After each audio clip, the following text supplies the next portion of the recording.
Assalamu alaikum.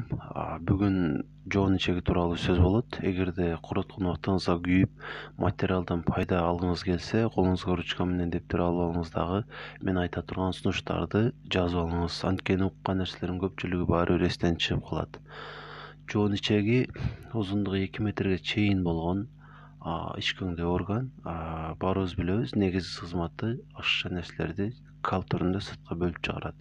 Ошондой эле анча сууларды, өт кычкылын жана дагы башка нерселерди организмге сиңирет кайрадан.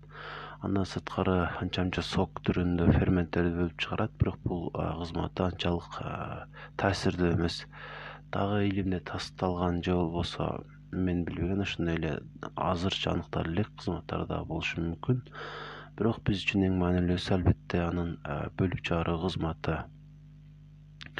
Бардык эле органдарда болгон сыңары жоон ичегиде дагы ар кандай оорулар же болбосо синдромдор дагы бар жана алардын эң белгилүүлөрү тууралуу айтып өтөйүн. Эң белгилүү синдромдору бул же оору катары эсептесек дагы балким болор. Анткени оору деп эсептебегенибиздин себеби бул белгилер кайсы бир оорунун белгилери болот көбүнчө. Мындайча айтканда бир көрүнүшү, ал болсо ич катуу жана же тескерисинче ич өтүү. Экөө бири бирине каршы, бирок экөө тең биз үчүн өтө чоң ыңгайсыздыктарды жаратат. Ошондой эле жоон ичегинин эң белгилүү оорусу бул өнөкөт, колит деп коебуз. Натыйжада жоон ичегинин ички челик кабыгы жабыркап, ичегинин кызматын, өзүнүн кызматын жакшы аткарбай, өдөдө айтылган 3 кызмат функцияларын аткарбай калат. Аткарат, бирок жакшы аткарбай калат. Бул учурда биз албетте дарыгерге барбайбыз башында. Балким жылдар бою барбайбыз. Натыйжада абалды андан бетер күчөтөбүз. Өз алдыбызча май түрүндө же болбосо чөп түрүндө, свеча түрүндө ар кандай ичти бошото турган же болбосо ичти катыра турган аракеттерди жасайбыз.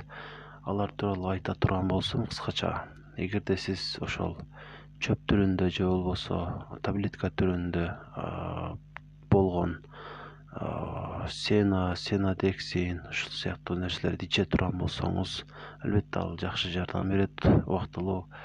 Ошол эле майлар бар, аларды дагы иче турган болсок, алар дагы жакшы жардам берет. Свечаларды колдонсок, алар дагы абалды турукташтырат. Эң эле болбой калганда ичти клизма кылдырабыз. Бул дагы эле пайдасын тийгизет өзүнүн. Бирок эң жаман жери бул нерселерди организмибизге же жоон ичегибизге кайра жасоо аркылуу анын өзүнүн кызматын өзү аткаруу мүмкүнчүлүгүн жоготуп алабыз дагы. Ушуларсыз бошоно албай калабыз жана бул нерсе өтө жаман натыйжаларга алып келет. Аларды болтурбоо үчүн же болбосо бизде ошол белгилер азыр болсо дагы алардан кутулуу үчүн алдыда сунуштарды айтам. Ал эми азыр болсо сизде жоон ичегиңизде колит барбы же жокпу? Ушул нерсеге ачыктык киргизип алсак.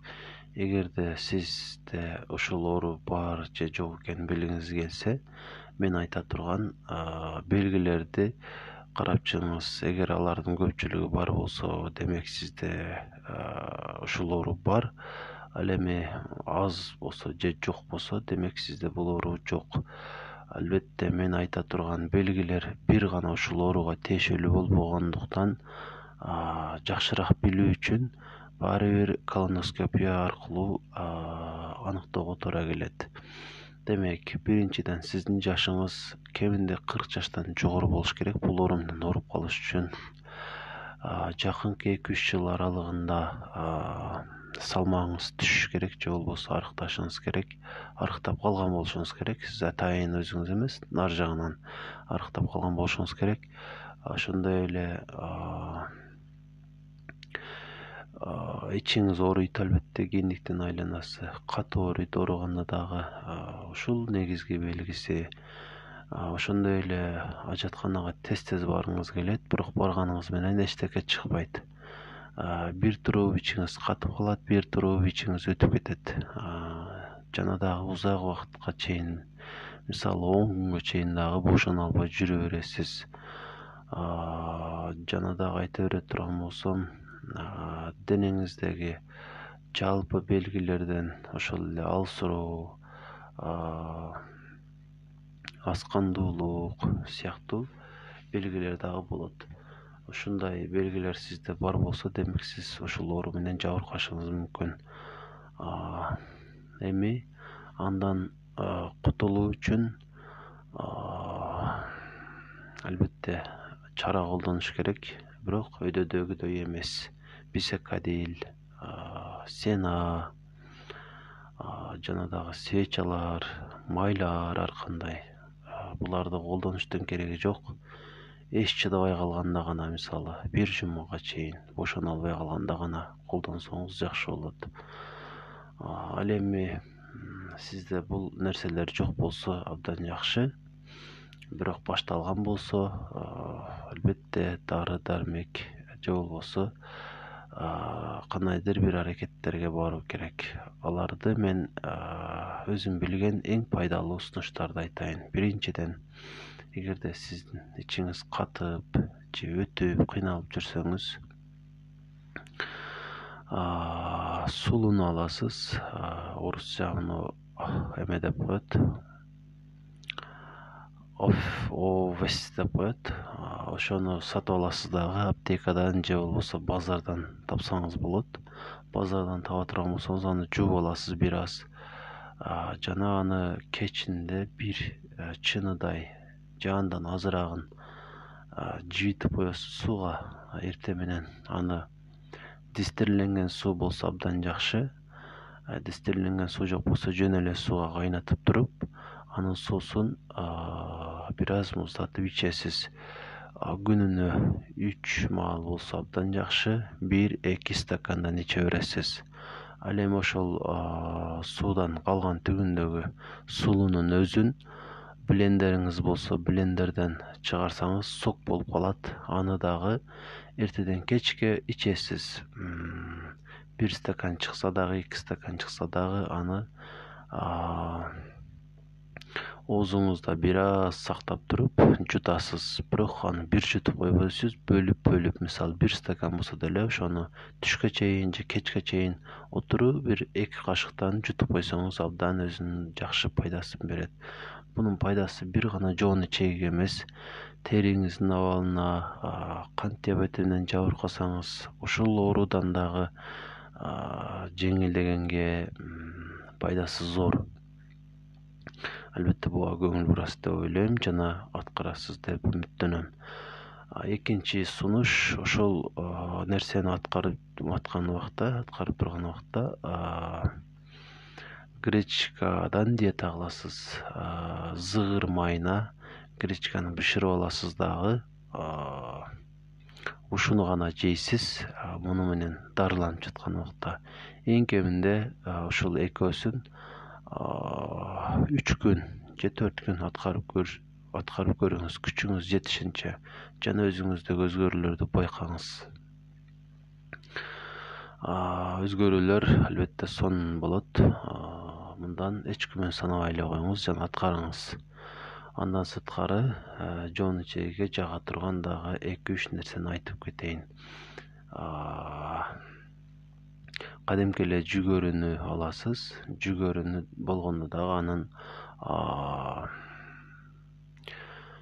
ун кылып майдаланганын аласыз дагы. Эртең менен аны 2 кашыкты эми гана кайнаган сууга салып туруп, 1 стакандай аралаштырып туруп, жылуу болгончо муздатып туруп жутуп коесуз. Муну 10 же 15 күн аткарсаңыз абдан жакшы натыйжасын көрсөтөт жана организмиңиз өтө сонун өзгөрүүлөрдү көрсөтөт. Муну ошол өйдөдө айтылган 2 сунушту аткарып бүткөндөн кийин өзүнчө кылсаңыз абдан жакшы болот. Ошондой эле жоон ичеги эмнени жакшы көрөт? Жоон ичеги клетчатканы жакшы көрөт. Мисалы, элестетип көрүңүз, эртең менен ойгонсоңуз, корооңузга толтура кар жаап койгон болсо, аны күрөк менен чогултуп, сүрүп бир четке топтоп коесуз. Ошондой эле клетчаткадагы жоон ичегиңизден керексиз болгон нерселерди, калды ушундай сүрүп чыгарат сыртка. Ошондуктан клетчаткага бай болгон азыктарды күн сайын эң кеминде 100 грамм жесеңиз, сизде эч кандай ич катуу деген маселе болбойт. Жана колиттен дагы арылып кетпесеңиз дагы бул ооруңузду кыйла жеңилдетет. Ошондуктан клетчатканы жеңиз. Ага эмнелерде клетчатка көп. Албетте бул жер жемиштерде болгондо дагы капусталарда көп, алардын ичинен дагы брокколи да көп. Аларды кантип даярдап жешти өзүңүз тандайсыз, бирок ушул нерселерди көп жесеңиз натыйжасы зор болот. Ошондой эле жетиштүү өлчөмдө суу ичүү. Суунун дагы ичүүнүн өзүнүн ыкмасы бар. Жоон ичегиге пайдасы тийиш үчүн. Жоон ичегиңизге эмес эле, жоон ичегиңизге гана эмес, бүтүн денеңизге пайдасы тийиш үчүн сууну дагы сулуунун согун ичкен сыяктуу урттап аз-аздан жутат турган болсоңуз, утуру жана көбүрөөк иче турган болсоңуз, мисалы кеминде 2 литр, жоон ичегиңизде эч кандай көйгөй